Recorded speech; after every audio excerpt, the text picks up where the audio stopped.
Hello बच्चों, आप लोग कैसे उम्मीद करते हैं बहुत अच्छे होंगे और पढ़ाई पूरे जम करके कर रहे होंगे। तो नेट और आईआईटी को हर हाल में उखाड़ करके फेंक देना है दोस्तों। तो चलिए आज मैं हीट एंड थर्मोडायनेमिक्स का क्वेश्चन जो है आईआईटी का क्वेश्चन बैंक मैं करवाने जा रहा हूँ। और मैंने बोला था कि आईआईटी का क्वेश्चन बैंक और नेट के क्वेश्चन बैंक बना करके आप जाइए और देखिए आप एग्जाम में एकदम पूरा अच्छा से बना करके। तो चलिए मैं वन बाय वन मैं देखने जा रहा हूं। तो हीट के क्वेश्चन को ध्यान दीजिए इधर। जैसे ये फर्स्ट नंबर क्वेश्चन क्या करता है, कहता है कि द रूट, ये ट्रू और फॉल्स बताना है। The root mean square speed of molecules of different ideal gas. तो आरएमएस स्पीड का फॉर्मूला क्या होता है?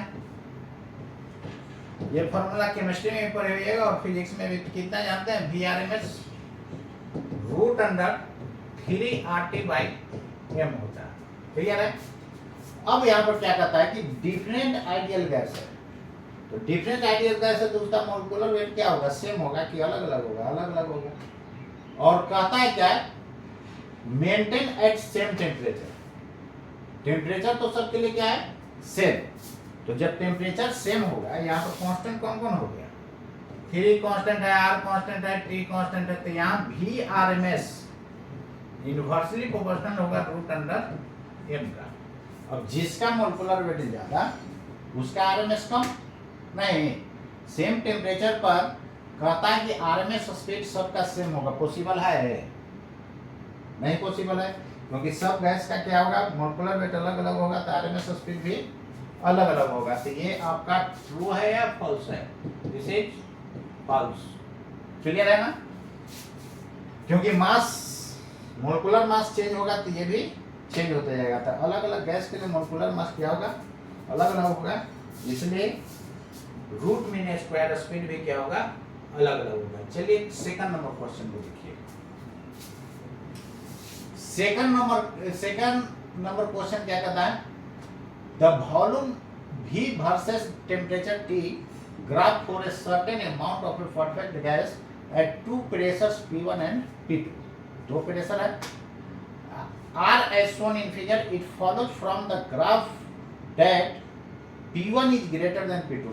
क्वेश्चन में कहता है कि P1 ग्रेटर है किससे? P2 से। चलिए चेक करके देखते हैं। तो यहाँ पर ध्यान दीजिएगा, वॉल्यूम और टेम्परेचर के बीच ग्राफ है। तो क्या जानते हैं? PV बराबर NRT जानते हैं? नहीं। तो यहाँ से V और T के बीच ग्राफ है तो NR divided by P into T। आपको मैंने बताया था कि PV बराबर NRT ऑल आइडियल गैस के लिए आप लगा सकते हैं। क्लियर है? और ऑल प्रोसेस में लगा सकते हैं। ऑल प्रोसेस करने का मतलब वो आइडियाबेटिक हो, एडियाबेटिक हो, या आइसोथर्मल हो, या आइसोबेरिक हो, या आइसोकोरिक हो, ऑल प्रोसेस में आप लगा सकते हैं। यहाँ पर ध्यान दीजिए इधर, ये V बराबर V directly proportional to T हो गया। यदि ये पूरा कांस्टेंट हो गया तो ये क्या दे देगा? स्लोप दे देगा। y is equal to mx। Straight line का ग्राफ होता है। y is equal to mx किसका होता है? स्ट्रेट लाइन का ग्राफ होता है। यही m जो है वहां पर कितना हो जाएगा? nr बाई t हो जाएगा। अब यहाँ पर ध्यान दीजिएगा, जिसका t ज्यादा उसका स्लोप कम नहीं, और x का कौन काम कर रहा है? ये ना। तो ये x हो गया, बाई ये हो गया y is equal to mx। Clear है ना? तो y is equal to mx, x के साथ एंगल बनता है। किसके साथ? x के साथ। तो यही t है ना, तो इसके साथ एंगल बनाना है, वही स्लोप देगा। x के साथ क्या बनाना है? एंगल बनाना है। तो यहाँ पर स्लोप किसका ज्यादा होगा? देखिए ना, इसका कम एंगल, इसका ज्यादा एंगल। तो स्लोप T का ज्यादा होगा, सॉरी P1 का ज्यादा होगा।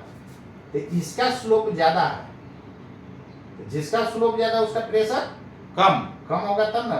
नीचे वाला कम होगा तो स्लोप क्या होगा? ज्यादा। इसका मतलब P1 जो होगा कम होगा, P2 ज्यादा होगा। P1 less than P2। लेकिन यहाँ पर क्वेश्चन में क्या कहता है? P1 is greater. तो P1 तो छोटा है रियल में, तो ये फॉल्स हो जाएगा कि ट्रू हो जाएगा? ये भी आपका फॉल्स हो गया। बस समझिए ना कैसे किए? जिसका P ज्यादा, जिसका प्रेशर ज्यादा, उसका स्लोप कम। तो स्लोप कम किसका है, P2 का, तो इसका प्रेशर ज्यादा होगा। क्लियर? चलिए, ये दोनों ग्राफ ऑरिजिन से पास करेगा। कहां से पास करेगा? ऑरिजिन से पास करेगा। ठीक है, तो ये प्रेशर कांस्टेंट का ग्राफ है। चलिए नेक्स्ट क्वेश्चन देखिए। यही P और T के बीच कीजिएगा तो फिर वॉल्यूम कांस्टेंट हो जाएगा। यहां से सॉलिड लाइन क्यों नहीं पास किया? यदि यहां से सॉलिड लाइन होता तो V का वैल्यू 0 हो जाता। 0 कहां पर होता है? जब 0 केल्विन होता है। तो 0 केल्विन पॉसिबल होता है क्या? नहीं ना, इसलिए वहां से डॉटेड है, मतलब ग्राफ यहां से स्टार्ट है। क्लियर है? चलिए नेक्स्ट क्वेश्चन देखिए। नेक्स्ट क्वेश्चन में यहाँ पर थर्ड नंबर में देखिए क्या कहता है। कहता है two different gases at same temperature have equal root mean square velocity. ये तो पहले वाला ही क्वेश्चन है, क्वेश्चन नंबर फर्स्ट होगा। सेम रिपीट हुआ है क्वेश्चन। देखिए ना, वो कब कब पूछा हुआ था? ये 82 में है और ये कब का था? 81 में। वाह क्या बात है, जस्ट अगले साल में रिपीट कर दिया क्वेश्चन। ठीक है, चलिए, तो कंफ्यूज मत कीजिएगा। वहां पर स्पीड था या वेलोसिटी? वेलोसिटी का मैग्नीट्यूड क्या होता है? स्पीड होता है। तो यहां पर कहता है जब स्पीड ही डिफरेंट होगा तो वेलोसिटी भी डिफरेंट होगा। नहीं, स्पीड डिफरेंट हो गया मतलब मैग्नीट्यूड डिफरेंट हो गया तो वेलोसिटी हर हाल में डिफरेंट होगा। तो कहता है different gases at same temperature, यानी सॉल्यूशन क्या होगा? सेम एट 1 VRMS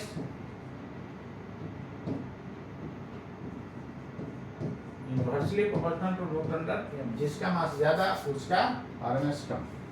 जिसका मास ज्यादा उसका RMS कम कैसे होगा? देखिए ना, एक कहानी सुनाएंगे हमेशा, आपको याद रहेगा। एक है पतला आदमी है, एक मोटा आदमी है। कौन तेजी से दौड़ेगा? मोटका। अरे यार, मोटका तो इसी से करते चलते रहेगा और जो पतला होगा वो तेजी से निकल जाएगा कि नहीं? इसलिए जिसका मास ज्यादा उसका RMS स्पीड कम। क्लियर? चलिए,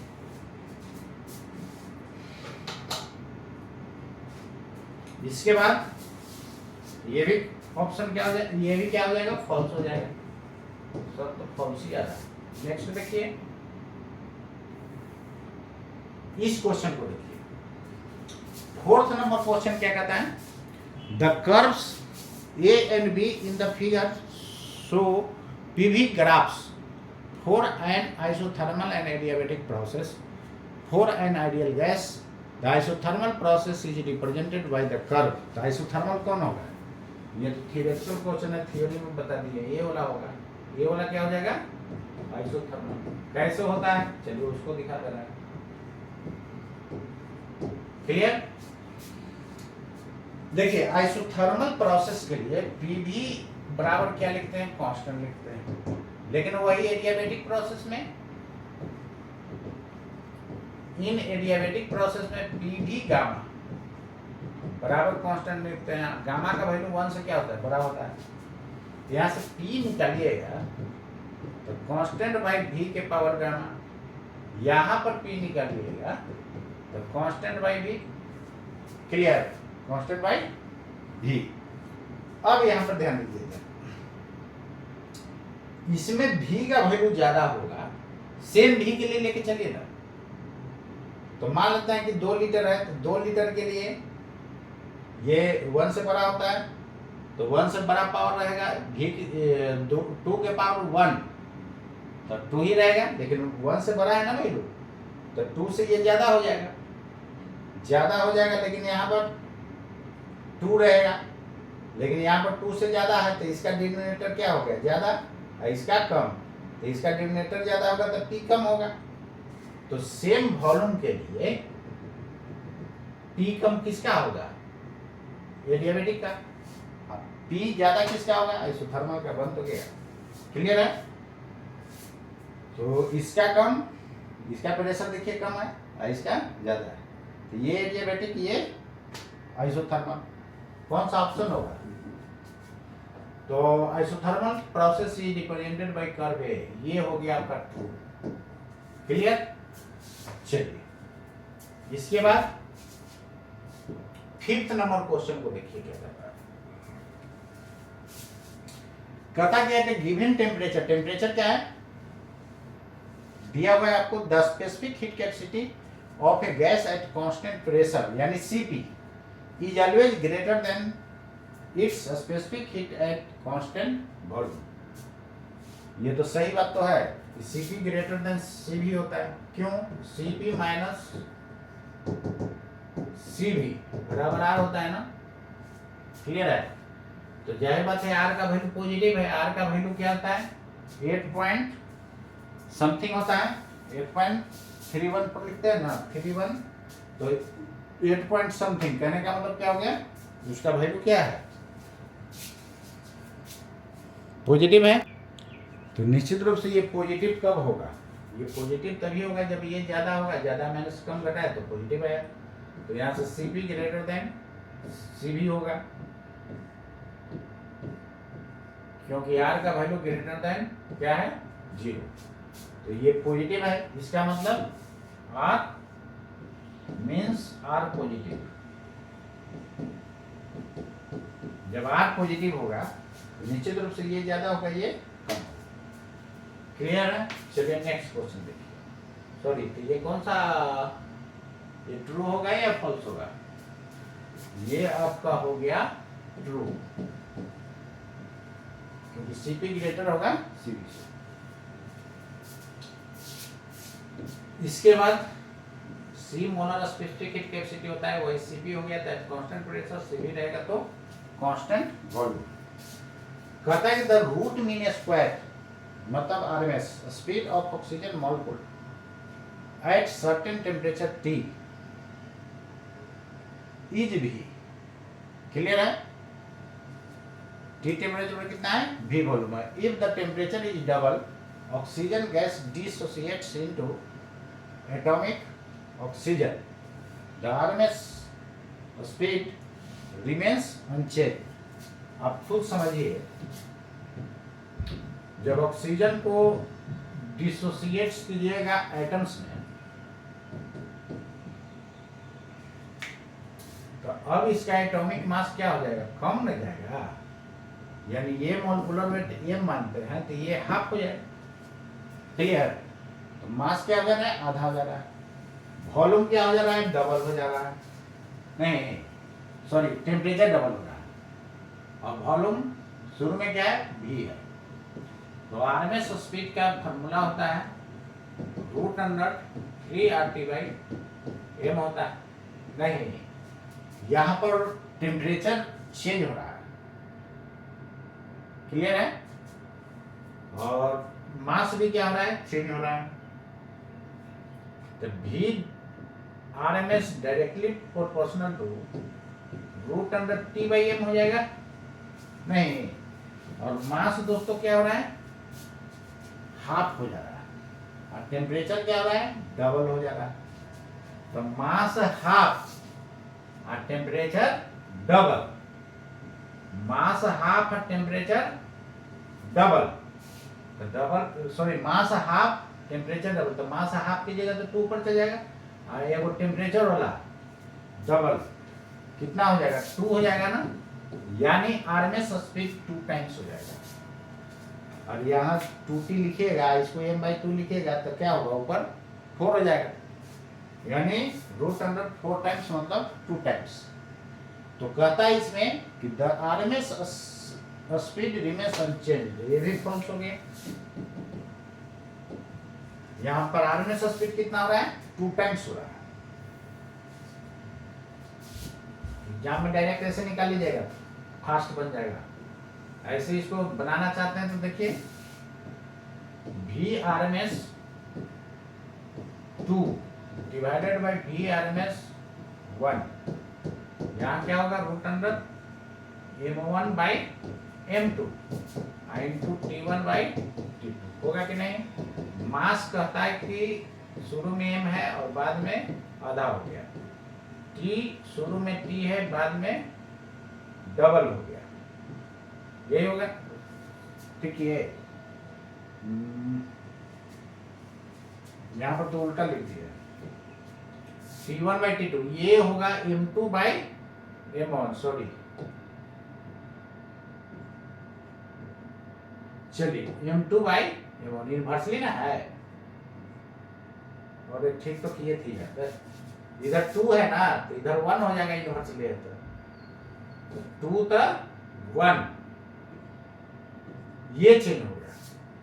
यहाँ 2 है तो यहाँ पर 2 ही होगा, क्यों? क्योंकि डायरेक्टली है, तो T2 डिवाइडेड बाई T1, अब सही है। तो ऊपर टेम्परेचर डबल हो गया है, T2 बराबर 2T, नहीं, अब यहां से ध्यान दीजिएगा, तो M से M कैंसिल हो जाएगा,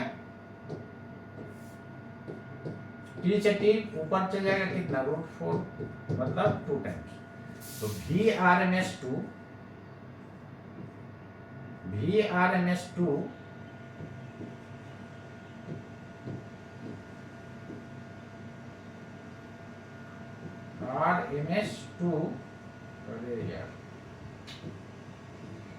RMS2 बराबर 2 इंटू Vrms1, यही था ना, यानी डबल हो जाएगा।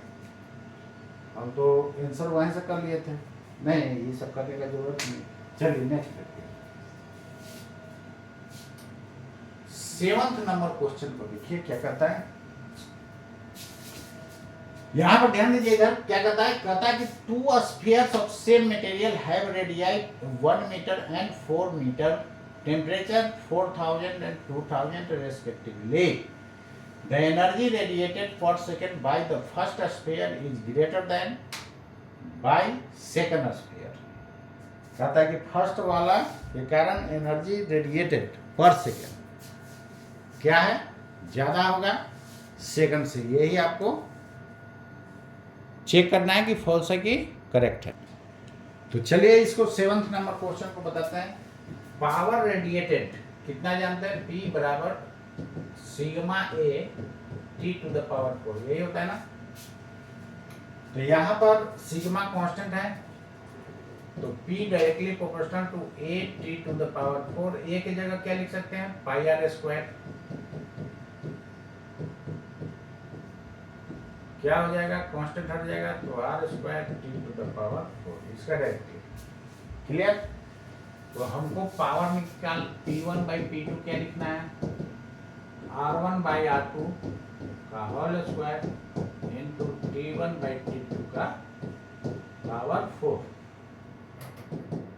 R1/R2, R1/R2 क्या होगा, दिया हुआ है क्वेश्चन में, रेडियाई ये 1 ये 4, इसका होल स्क्वायर इनटू T1 कितना है 4000 केल्विन, केल्विन कैंसिल हो जाएगा, ये है 2000, पावर कितना 4 दोस्तों, इसको फर्दर कैंसिल कीजिए, ये 2 हो जाएगा और ये 4 का स्क्वायर 60, यहाँ 2 टू द पावर 4 है ना, ये भी 16 कैंसिल तो 1 आ जाएगा। इसका मतलब कि दोनों जो है, दोनों का रेट ऑफ रेडिएशन क्या होगा, सेम होगा। तो P1 should be equal to, तो दोनों का रेट ऑफ रेडिएशन सेम होगा, लेकिन इसमें क्या कहता है कि फर्स्ट स्फीयर का ग्रेटर होगा किससे, सेकंड से। ये फॉल्स है या करेक्ट है, ये फॉल्स हो जाएगा, नहीं क्लियर है। चलिए ये समझ गए, दोनों का रेट ऑफ रेडिएशन क्या होगा, सेम होगा, यानी energy radiated per second by first sphere will be equal to that of second sphere. इसके बाद क्वेश्चन नंबर 8 देखिए, इसमें क्या कहता है, ये आपका एसर्शन रीजन क्वेश्चन है। इसमें देखिए क्या कहता है, एसर्शन में करता है कि the total translational kinetic energy of all molecules of A given mass of an ideal gas is 1.5 times the product of its pressure. सही बात तो है, अरे काइनेटिक एनर्जी यही ना होता है 3/2 kT, नहीं 3/2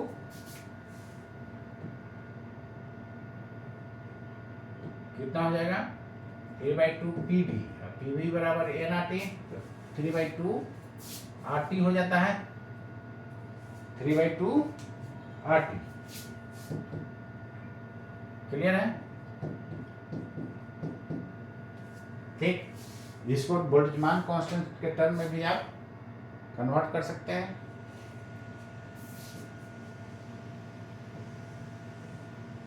तो n से भाग दे दीजिए और n से गुना कर दीजिए, ये टोटल का है, टोटल का काइनेटिक एनर्जी। यदि एक मोलेक्युल का निकालेंगे तो क्या करेंगे, R/n और into n of Avogadro number होता है, तो R/n को k बोल देंगे, तो k into Avogadro number into t। एक मोल में कितना पार्टिकल्स होता है, एवोगाड्रो नंबर नहीं, तो एवोगाड्रो नंबर से इधर भाग दे देंगे तो क्या होगा, काइनेटिक एनर्जी पर मोलेक्युल दे देगा। तो चलिए, कहता है total translation kinetic energy of all molecules of A given mass of an ideal gas is 1.5 times of product of its pressure and volume इन एक मोल के लिए। ठीक है, रीजन में क्या कहता है, the molecules of a gas collide with each other, ये तो सही बात है, एक दूसरे से कोलाइड करता है, and velocity of molecules change due to collision. Velocity उसका टकराने के बाद क्या होगा, चेंज होगा, डायरेक्शन चेंज हो जाएगा। क्लियर है? तो दोनों स्टेटमेंट तो सही है, लेकिन इसका करेक्ट एक्सप्लेनेशन नहीं है। दोनों सेम है लेकिन इसका करेक्ट एक्सप्लेनेशन नहीं है। क्लियर है? चलिए देखिएगा, और ये कहां से आता है, pressure exerted by A gas in a closed vessel, जो डिराइव करते हैं वहीं से ये फॉर्मूला आता है। कैसे होता है, PV बराबर 1/3 पता ना है, इंटू n इंटू V² का बार, यही लिखते हैं।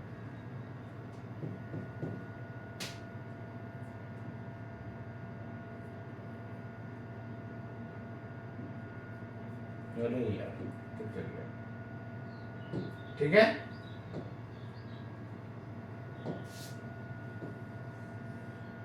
चलिए लिखिए। देखो ये करेक्ट कौन सा इसका ऑप्शन हो जाएगा, ये आपका करेक्ट ऑप्शन हो जाएगा। हम लोग कौन सा फॉर्मूला लगाते हैं, ये pressure exerted by A gas in a container, उसी से ये डिराइव होता है। तो ठीक है यहाँ तक। चलिए देखिए, ये pressure exerted by A gas in a container जो है ना, पहले डिराइव करने के लिए आता था 12th एग्जाम में, तो बोलिएगा ये तो 11th का, पहले 11th 12th दोनों से क्वेश्चन आता था, अब ना आपको खाली 12th कर दिया है। तो PV बराबर 1/3 Nm इंटू V² का बार, ये क्या होता है, root mean square, sorry mean square speed होता है। ये क्या होता है, मीन स्क्वायर स्पीड।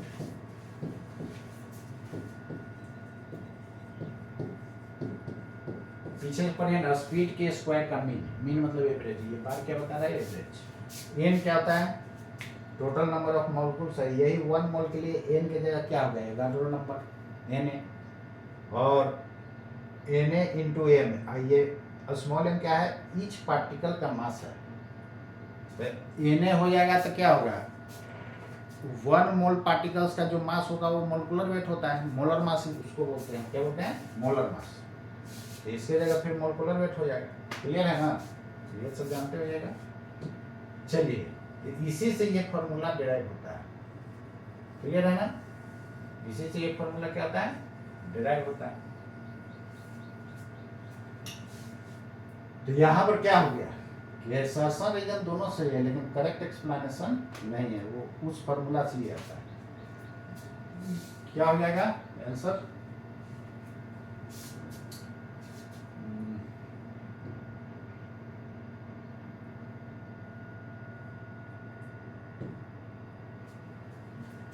इसमें सिलेक्ट कीजिए ना, बी वाला आंसर हो जाएगा।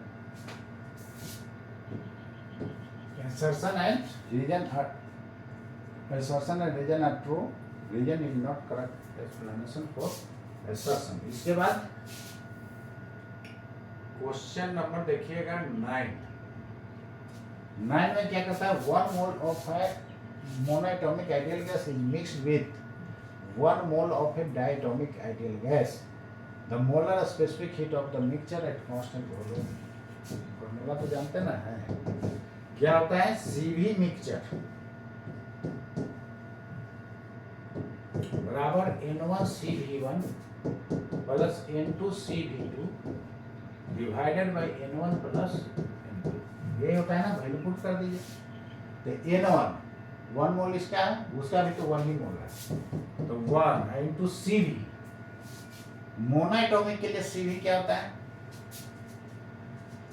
मोनोएटॉमिक के लिए CV का वैल्यू और डायटोमिक के लिए CV का वैल्यू, दोनों का वैल्यू उसमें क्या कर देंगे, पुट कर देंगे। नहीं, दोनों का वैल्यू उसमें क्या करना होगा, पुट करना होगा। तो चलिए CV का वैल्यू इसमें पुट पाट कीजिए, यदि याद है तो ठीक है, या नहीं तो CV बराबर क्या जानते हैं, हाफ RF होता है, ये होता है डिग्री ऑफ फ्रीडम। तो मोनोएटॉमिक के लिए डिग्री ऑफ फ्रीडम 3 होता है, तो इसके जगह 3R/2, इसके जगह 1 इंटू CV डायटोमिक के लिए। तो डायटोमिक के लिए डिग्री ऑफ फ्रीडम 5 होता है, बताना है, तो 5R/2 डिवाइडेड बाय 1 प्लस 1 कितना हो जाएगा, 5 और 3 8 R/2 इंटू 2 4 हो जाएगा, यानी 2R आ जाएगा। CV मिक्सचर का वैल्यू कितना, इतना। यदि नहीं जानते हैं ये फॉर्मूला, यदि भूल जाइएगा तो कुछ नहीं करना, एक लाइन में लिख डालना। देखिए U का वैल्यू जानते हैं ना, हाफ NRF पता है, I इंटू T, ये एनर्जी होता है। एनर्जी du/dt बराबर कितना लिखेंगे, हाफ NRF और du/dt क्या होगा, डेल्टा U बराबर क्या लिखते हैं, NCV डेल्टा T। तो स्मॉल चेंज के लिए du बराबर NCV dt, ये चेंज इन इंटरनल एनर्जी हो गया। तो कितना होगा, du/dt की जगह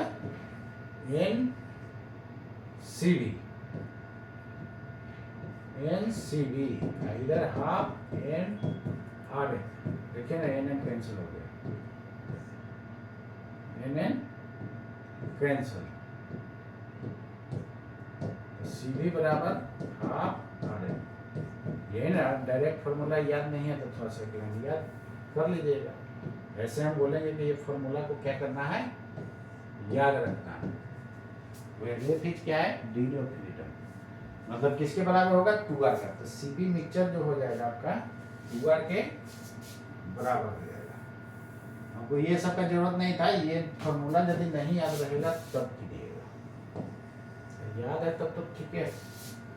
इसके बाद मतलब कितना हो जाएगा आंसर, ये 2R के बराबर हो जाएगा। Clear, the molar specific heat of the mixture at constant volume is 2R।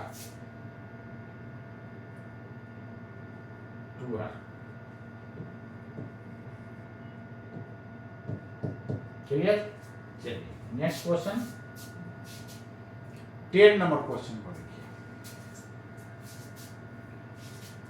कहता है the variation of temperature of a material as a heat is given to it at constant rate as shown in figure.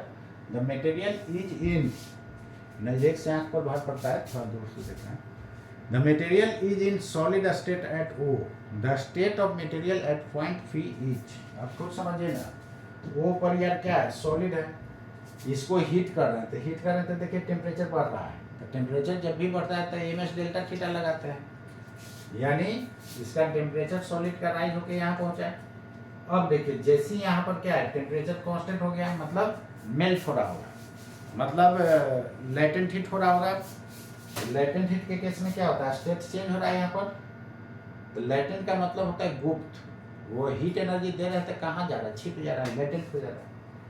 तो ए से B तक क्या हो रहा है, ये मेल्ट कर रहा है, नहीं यार बी पर टोटल मेल्ट कर गया, लेकिन आपको पी पॉइंट कहाँ दिया है, बीच में दिया है ना, मतलब बीच में है तो पूरा का पूरा मेल्ट नहीं किया होगा, तो सॉलिड भी होगा और लिक्विड भी होगा। तो कहता है the state of material at the point P, solid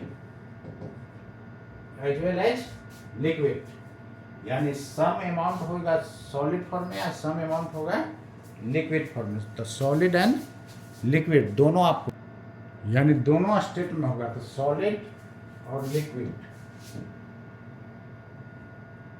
solid and liquid direct लिख दीजिए, या पार्शियली सॉलिड, पार्टली कर दीजिए, पार्टली सॉलिड और पार्टली लिक्विड।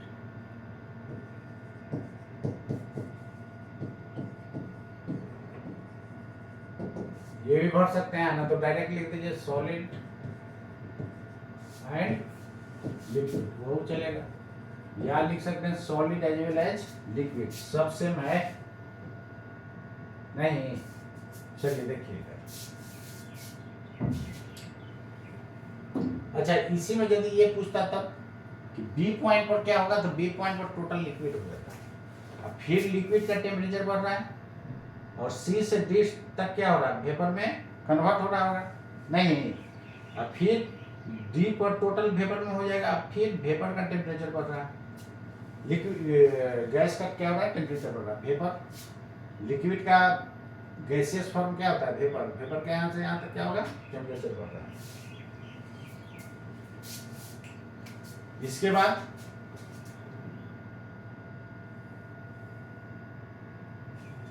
दस तक था, चलिए 10 तक आप लोग रेडी कर जाइएगा, जिसके बाद हम लोग आगे बताऊंगा 11 से, तो इसको आप एक बार पूरा रिवाइज कर जाइएगा, वीडियो को देख करके आप पूरा एकदम मत लीजिए, जितना क्वेश्चन का आईआईटी बैंक जितना आईआईटी का क्वेश्चन बैंक है पूरा का पूरा एकदम उसको मत लीजिए, और नीट वाला, जो नीट का स्टूडेंट है वो नीट वाला करेंगे, और आईआईटी का क्वेश्चन बैंक भी, लेकिन जो आईआईटी के केवल हैं वो केवल आईआईटी वाला बनाइए, ठीक है, और इरोडोप।